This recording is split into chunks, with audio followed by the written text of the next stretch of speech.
Hello everyone, good morning. আশা করছি তোমরা সকলে খুব ভালো আছো। আমিও খুব ভালো আছি। আমার চ্যানেলের নতুন একটা ব্লগে তোমাদের সকলকে অনেক অনেক স্বাগত জানাই। এখন সকাল 9টা মতো বাজে, আর আজকে কিন্তু বাইরে খুব সুন্দর রোদ উঠেছে। আর সকালবেলায় আমি ঘুম থেকে উঠে ফ্রেশ হয়ে নিয়েছি, আর এখন রান্নাঘরের দিকটায় যাব। সেই দিন যে ধনেপাতার বীজগুলো লাগিয়েছিলাম সেইগুলো থেকে না ছোট ছোট গাছ বেরিয়েছে, দেখো কত সুন্দর লাগছে না দেখতে। কদিন বাদে ভালো ধনেপাতাও হয়ে যাবে। চলো এবার তাহলে রান্নাঘরের দিকটা যাওয়া যাক। আর কাল জানো তো প্রচুর পরিমাণে স্নোফল হয়েছে, তাই জন্য বাইরেটায় পুরো বরফ জমে আছে। দেখতে কিন্তু খুব সুন্দর লাগছে। আজ ভাবছি গার্লিক ব্রেড দিয়ে ব্রেকফাস্টটা সেরে নেব। আজ সকালে এখনো মৌরি মেথি ভেজানো জলটা খাওয়া হয়নি। দাঁড়াও আগে ওটা খেয়ে নিই, তারপর ব্রেকফাস্টটা রেডি করে নেব।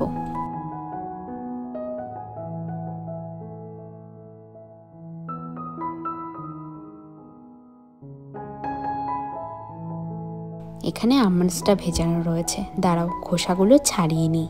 আর দুটো আখরোট নিয়ে নেব। আখরোটের পাশাপাশি আমি কিন্তু দুটো খেজুরও নিয়ে নিয়েছি। খেজুর খেতে কিন্তু আমার বেশ ভালো লাগে। চলো এবার তাহলে ব্রেকফাস্টটা বানিয়ে নিই। ব্রেকফাস্ট শেষ করে এখন কিন্তু আমি দুপুরে রান্নায় লেগে পড়েছি। আজ ভাবছি বিউলির ডাল রান্না করব। ফ্রিজে শিম আর লাউ আছে। লাউ আর শিম দিয়ে বিউলির ডাল করলে কিন্তু দারুণ লাগে। আমার মা এইভাবে রান্না করে। শীতকালীন সবজি দিয়ে বিউলির ডাল খেতে কিন্তু দারুণ লাগে। আজকে ঘরে মূলো নেই, যদি এর মধ্যে একটু মূলো দেওয়া যেত তাহলে কিন্তু আরও ভালো খেতে হতো। ডালের পাশাপাশি ভাবছি ঝিঙে আলু পোস্ত করব। বিউলির ডাল দিয়ে তো আলু ঝিঙে পোস্ত খেতে দারুণ লাগে। ওদিকে কিন্তু ডাল সেদ্ধ হয়ে গেছে। এবার যাই তাড়াতাড়ি করে সবজিগুলো আগে কেটে নিই। সেদিন মার্কেট থেকে দুটো লাউ এনেছিলাম। একটা লাউ তো খাওয়া হয়ে গেছে, আর এখানে রয়েছে আর একটা লাউ। লাউগুলো খুব টাটকা ছিল, দেখো এখনো কি সুন্দর রয়েছে।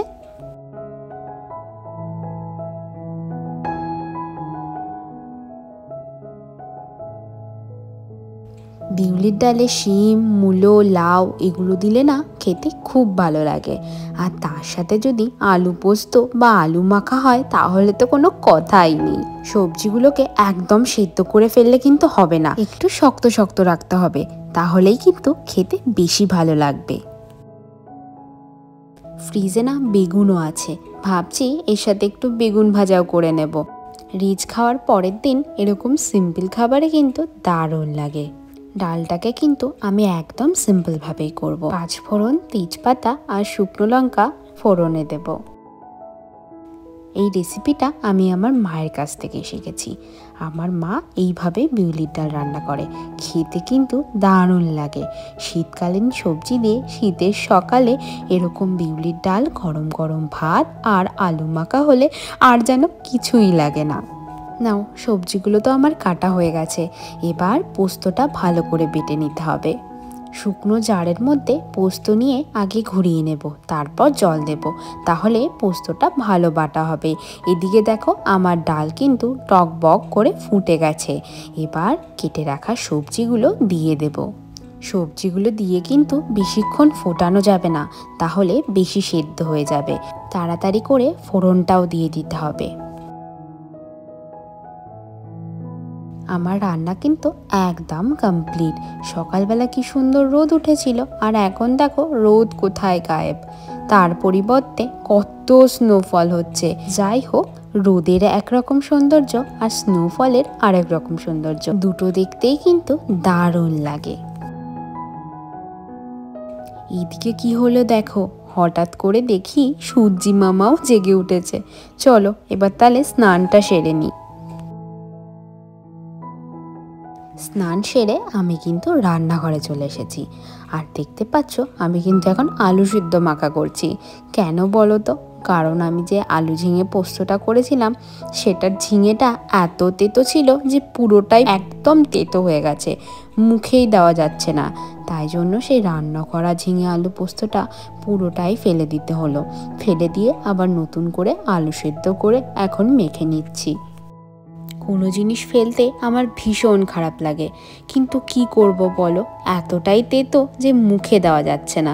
করলা আর কি তেতো, তার থেকেও বেশি তেতো। তাই তাড়াতাড়ি করে কি করব ভেবে আলু সিদ্ধ বানিয়ে নিলাম। কাঁচা সর্ষের তেল, পেঁয়াজ আর শুকনো লঙ্কা ভাজা দিয়ে লাল লাল করে আলু সিদ্ধটা মেখে নিলাম। এইভাবে আলু সিদ্ধ মাখা কিন্তু বিউলির ডাল বা এমনি কোনো ডাল, যে কোনো ডালের সাথেই দারুণ লাগে।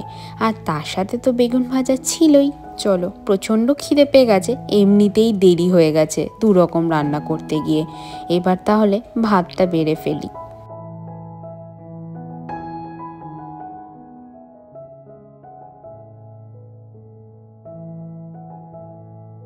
লাউ শিম দিয়ে বিউলির ডাল, আর তার সাথে গরম গরম ধোয়া ওঠা বাসমতি চালের ভাত। উপরি পাওনা হচ্ছে আলু মাখা আর বেগুন ভাজা। আহা, আজকের লাঞ্চটাও কিন্তু একদম জমে যাবে। চলো আর কথা না বাড়িয়ে তাড়াতাড়ি করে গরম থাকতে থাকতেই লাঞ্চটা সেরে নিই। ডাল ভাত হলো আমার কমফর্ট ফুড, আর সেটা যেই ডাল হোক না কেন। ছোটবেলায় স্কুল যাওয়ার আগে মায়ের হাতের তৈরি ডাল আর ভাতই ছিল আমার সব থেকে প্রিয় খাবার। আজও তাই সুদূর বিদেশে বসে রিচ খাবার খাওয়ার পর একমাত্র ভরসা আমার এই ডাল আর ভাত। দারুণ একটা লাঞ্চ শেষ করে এখন কিন্তু চলে এসেছি বাইরে। আর দেখো কত পরিমাণে স্নোফল হচ্ছে, দেখতে কত সুন্দর লাগছে। আমি তাই জ্যাকেট পরে বাইরে বেরিয়ে পড়লাম। প্রথমটাতে যেন জ্যাকেট না পরেই বেরিয়ে পড়েছিলাম, তারপর স্বরাজ বলল এই নাও জ্যাকেট, নয়তো কিন্তু ঠান্ডা লেগে যাবে। তাই জ্যাকেট পরে বাইরে বেরিয়ে এখন একটা ভিডিও শ্যুট করে নিচ্ছি। দেখো কি সুন্দর লাগছে না, চারিদিকটা পুরো বরফের চাদরে ঢেকে গেছে। আমার তো মনে হচ্ছে নিচে গিয়ে নাচানাচি করি, কিন্তু সেই উপায় তো নেই, কারণ টেম্পারেচার এখন -10-এর কাছাকাছি। এখন রাত 8টা মতো বাজে, আর আমি কিন্তু দুপুরের পর এখন আবার তোমাদের সাথে কথা বলছি, কারণ দুপুরবেলা একটু ব্যস্ত হয়ে পড়েছিলাম। আর এখন আমি বানিয়ে নেব আজ রাতের খাবার। আজ ত্রিকোণা পরোটা বানাবো, আর তার সাথে আলু ভাজা।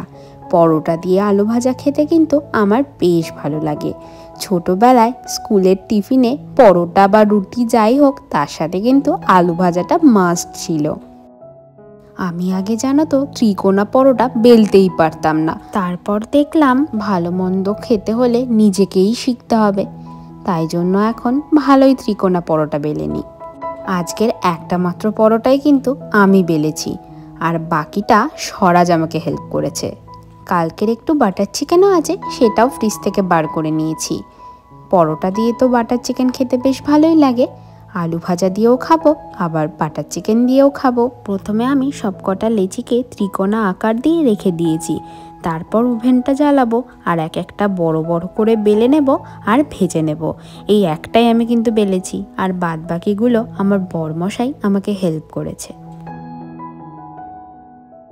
দুজন মিলে যদি ভাগ ভাগ করে কাজ করা যায়, তাহলে কিন্তু কোনো কাজেই কোনো কষ্ট হয় না। সব পরোটাগুলো ভেজে এখন কিন্তু খাবার টেবিলে চলে এসেছি। স্বরাজের জন্য 3টে পরোটা আর আমার জন্য 2টো পরোটা। এবার আলু ভাজাটাও প্লেটে নিয়ে নিচ্ছি, আর আমার জন্য আলু ভাজার সাথে কিন্তু একটা লঙ্কাও আছে। আমি লঙ্কাটাকে ভালো করে আলু ভাজার সাথে মিশিয়ে নিয়ে তারপর খাবো। চলো এবার তাহলে আমরা আমাদের লাঞ্চটাকে এনজয় করি। আজকের ভিডিওটা তাহলে আমি এখানেই শেষ করছি। তোমাদের সাথে আবার দেখা হবে নেক্সট ভিডিওতে। ততক্ষণকার জন্য সবাই ভালো থেকো, সুস্থ থেকো, সাবধানে থেকো, আর আমার চ্যানেলটিকে সাবস্ক্রাইব করে আমার পাশে থেকো। টাটা।